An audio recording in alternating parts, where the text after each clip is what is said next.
okay. Yes, okay, that's fine. That connects up with That's what all, I've been yeah. saying, okay. So when you're ready, oh yes, so my voice may or may not even appear, but we'll see.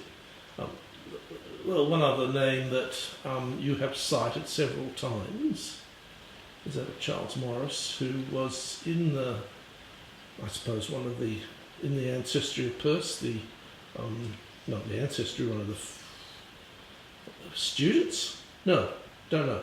Anyway, certainly, why does he resonate today? Well, I don't know that he does actually. He certainly does in our work in Bari. I've translated a few books by Morris, as I have by Sebiot, from English into Italian. I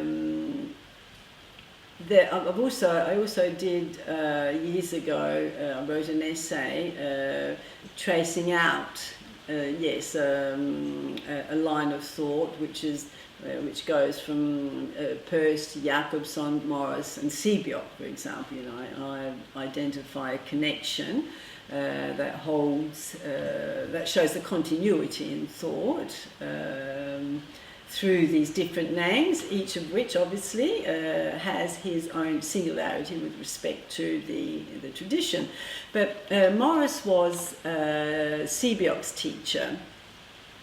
He held the first course in semiotics in America, and Sebiot had always prided himself in being one of his students, together with other prominent authors such as Birdswhistle, who you know him, okay. So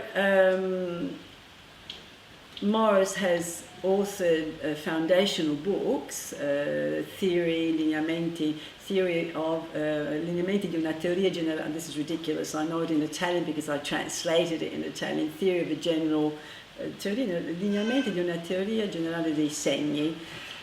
His theory of semiotics. It's a tiny little book that was published in 1938, which Ferruccio Rossilandi translated into Italian, and I've produced editions, new editions of that translation.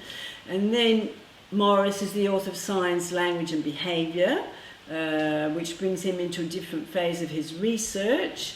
And then he's the author of books that are technical in the sense of semiotics, technical books in semiotics, and then he authors books that go in the direction of values and of the relationship between signs and values. He would be one of the, I would consider him as one of the sources of semioethics. Morris, together with Peirce, together with Victoria Welby and her significs, Levinas, Bakhtin, etc. Morris, for what concerns that pathway, values, signs and values, he authors a series of very interesting books. One is Signification and Significance, which I have translated into Italian. Another one is called Pathways, and to do with world religions. He did research in China, for example. Morris was a Zen philosopher. And then he wrote a book in 1948, which Sebiot sent to me on my request, and this book is titled The Open Self, which I translated into Italian, L'Io Aperto, and I added a subtitle, The Metamorphoses dell'Io, della soggettività, of subjectivity. That is an interesting book,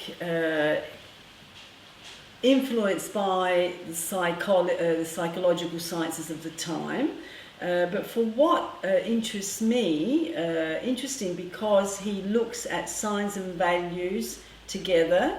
He insists, as does the Bakhtin school, various other schools in fact, insists that signs are not neutral, insists on the plurivocality, that's not his term, but on the plural nature of identity.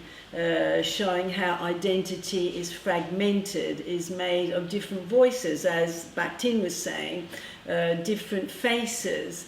And in this book shows how, however, he too, with his language, like Bakhtin before him, insists that one identity is not compact if it's